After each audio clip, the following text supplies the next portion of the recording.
इस सभा में समुपस्थित हमारे आदरणीय संतवृंद, इस महान ईश्वरीय विश्वविद्यालय में पल्लवित पुष्पित हो रहे हमारे समस्त बीके भाई बहन, जगह जगह से पधारे हुए प्रभु प्रेमी, अध्यात्म अनुरागी समस्त भक्तवृंद,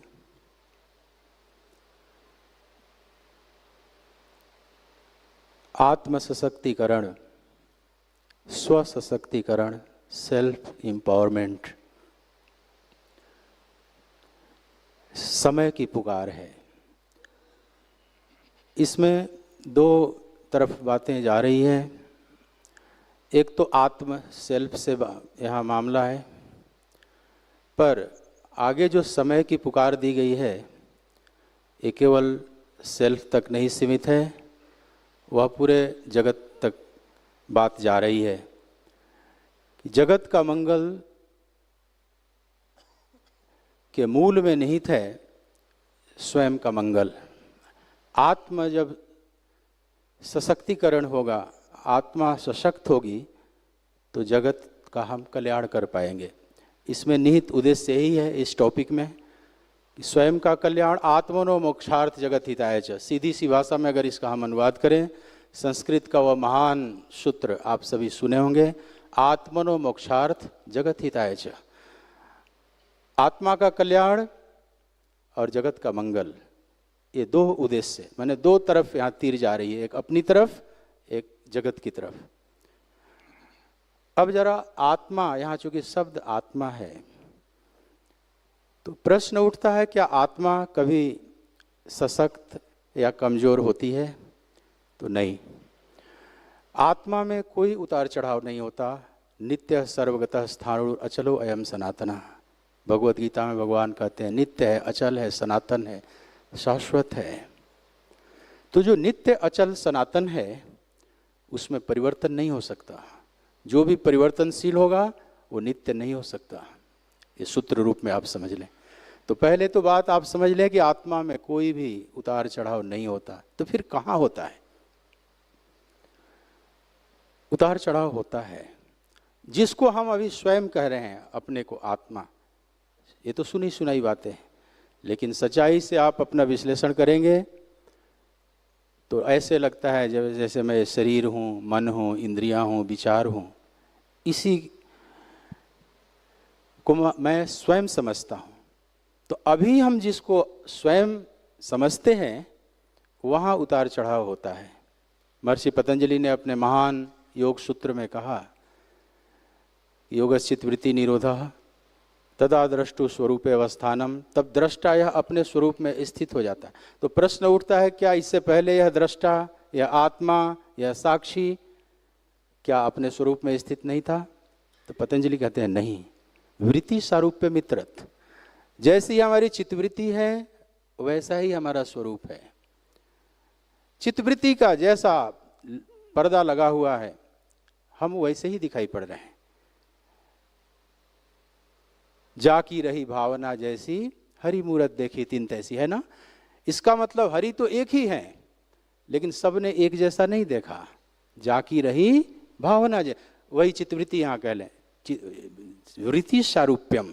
जैसी हमारी चित्तवृत्ति वैसा ही हमारा स्वरूप है। भगवत गीता में भगवान कहते हैं 17वें अध्याय में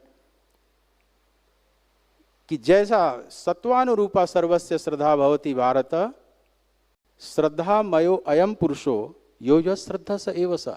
जैसी उसकी श्रद्धा है, भावना है, चित्तवृत्ति है, अभी उसका स्वरूप वैसा ही है।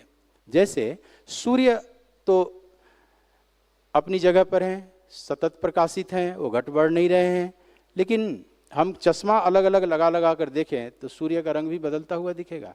या आकाश में बादल आ जाता है, कभी घना बादल आ जाता है तो बिल्कुल अंधकार छा जाता है, हम कहते हैं सूरज ढक गया, सूरज ओझल हो गया, या सूरज डूब गए, सूर्यास्त हो गया। क्या सूरज डूबते हैं या सूरज उदित होते हैं? हर भाषा में कहते हैं सनराइज, सनसेट।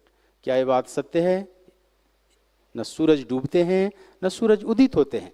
वास्तव में हम घूम रहे हैं, हमारी वजह से सूरज कभी ओझल हो जा रहे हैं, कभी सन्मुख हो जा रहे हैं। परिवर्तन तो हमारे में है, सूर्य में नहीं।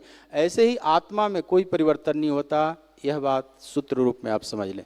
तो परिवर्तन कहाँ होता है? अंतःकरण में। एक आत्मा है, अंतःकरण है, हमारा शरीर है। ये तीन चीजों को आपको संक्षेप में समझें। सारा उपद्रव का जड़ अंतःकरण है, माने मन का संसार, मन बुद्धि चित्त अहंकार जिसको हम कहते हैं, ये सूक्ष्म शरीर। सारा इलाज करना है यहाँ, क्योंकि सारी बीमारी यहाँ है अंतःकरण में। अंतःकरण साफ कर ले तो हर व्यक्ति दिव्य है।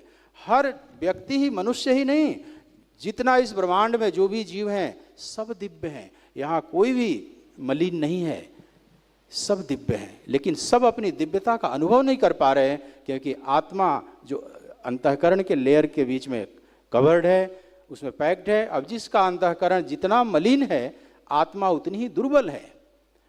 जिसका अंतःकरण जितना स्वच्छ होता चला जाता है, आत्मा उतनी ही प्रकाशित होती चली जाती है, मतलब सशक्त होती चली जाती है। जैसे बादल का लेयर जितना पतला होता चला जाएगा, सूर्य की किरणें उतनी प्रखर अनुभव में आएंगी। जितना ही घना बादल होता चला जाएगा, सूर्य की किरणों का अनुभव करना कम होता चला जाएगा। तो यहाँ पहले एक बात समझ लें कि आत्मा में कोई उतार चढ़ाव नहीं होता। लेकिन यहाँ जो विषय दिया गया है, जिसमें आत्म सशक्तिकरण कहा जा रहा है, वह आत्मा नहीं, जो शुद्ध आत्मा की बात की जा रही है। यहाँ वह अंतःकरण से लिपटी हुई आत्मा या नेचर बाउंड सोल, प्रकृतिबद्ध आत्मा की बात की जा रही है। इसलिए आत्म सशक्तिकरण को और अगर सूक्ष्म सुंदर ढंग से व्याख्या करें तो जीव सशक्तिकरण। जीव माने नेचर बाउंड सोल, शुद्ध सोल नहीं, नेचर बाउंड सोल, प्रकृतिबद्ध आत्मा। तो प्रकृतिबद्ध आत्मा जो है उसका तो हम उत्कर्ष कर सकते हैं, उसकी अवनति भी होती है, उसकी अवसर। तो यहाँ जो आत्म सशक्तिकरण ठीक है, भाषा में ठीक है, लेकिन जीव सशक्तिकरण, जीव और आत्मा में यहाँ फर्क हो जाता है अगर हम शुद्ध आध्यात्मिक शब्दों का प्रयोग करें तब। लेकिन जो बोलचाल की भाषा में है, यहाँ जिसको हम आत्मा कहते हैं, स्वयं कहते हैं, मतलब जीव, जो आप अभी हैं, अभी जो आप दिखाई पड़ रहे हैं, तो वास्तव में हम प्रकृतिबद्ध हैं, प्रकृति मुक्त नहीं है। और प्रकृति, हमें इसी प्रकृति के आवरण को तोड़ना है, तब जाकर हमें स्व का बोध होगा कि मैं कौन हूँ।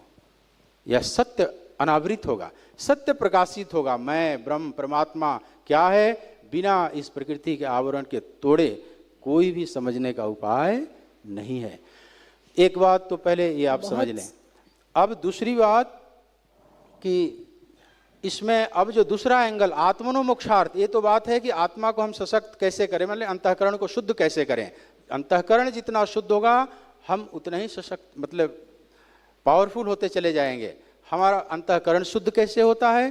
तो जितना ही हम दैवी विचारों का चिंतन करेंगे, दैवी विचारों को संग्रहित करेंगे या अपने में बढ़ाएंगे, उसको और ग्रो अप होगा हमारे भीतर के दैवी संपदा, शुभ विचार, अच्छे विचार, उतना ही हम सशक्त होते चले जाते हैं। भगवान गीता में कहते हैं कि पार्थ, जिसकी इंद्रियां विषयों में जाती है वह स्वयं से स्वयं को दुर्बल करता चला जाता है, और जिसकी इंद्रियां स्वयं की तरफ मुड़ जाती है, मतलब प्रभु की तरफ मुड़ जाती है, वो स्वयं से स्वयं को सबल कर रहा है। हम ही अपने आप को दुर्बल करते हैं और हम ही पर जिम्मेवारी है कि हम अपने आप को सबल करेंगे। ये सत्संग, प्रवचन, महापुरुषों की वाणी, यह जो आयोजन, ये सब आत्मा को सशक्त करने का ही एक माध्यम है। और माध्यम इस अर्थ में है, डायरेक्ट माध्यम नहीं है, इनडायरेक्ट माध्यम है। बिनु सत्संग विवेक न होई, मतलब विवेक जागृत करता है, और उस विवेक के आलोक में हमें स्वयं ही अब अपने आप को सुधारना पड़ता है। हम बुरे मार्ग से बचते हैं, अच्छे मार्ग को अपनाते हैं, तो हम सशक्त होते चले जाते हैं, हम मजबूत होते चले जाते हैं। अंत में इतना मजबूत हो जाते हैं कि यह प्रकृति का आवरण छिड़ हो जाता है, और जो प्रभु के गुण है वही गुण हमारे भी हैं, यह पता चल जाता है। हम और मेरा प्रभु सब एक हो जाते हैं। बहुत सुंदर जी, बहुत अति उत्तम। हम पुनः आपके पास आते हैं। ठीक है, इसका जो आधा पार्ट है अब उस पर हम विचार करेंगे नेक्स्ट पैनल। बहुत सुंदर आपने एक बात कही कि अपने आवरण के सुधार के लिए कार्य करना।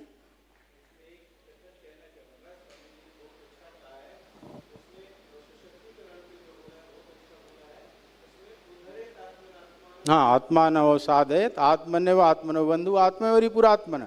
हाँ बिल्कुल बिल्कुल, उदरेद आत्मनात्म, तो स्वयं से स्वयं का करो। और फिर नीचे कहते हैं ना, बंधुर आत्मात्मनतस्य येन आत्मैवन आत्मनाजितम अनात्मनस्तु शत्रुत्वे वर्तेत आत्मैव आत्मन।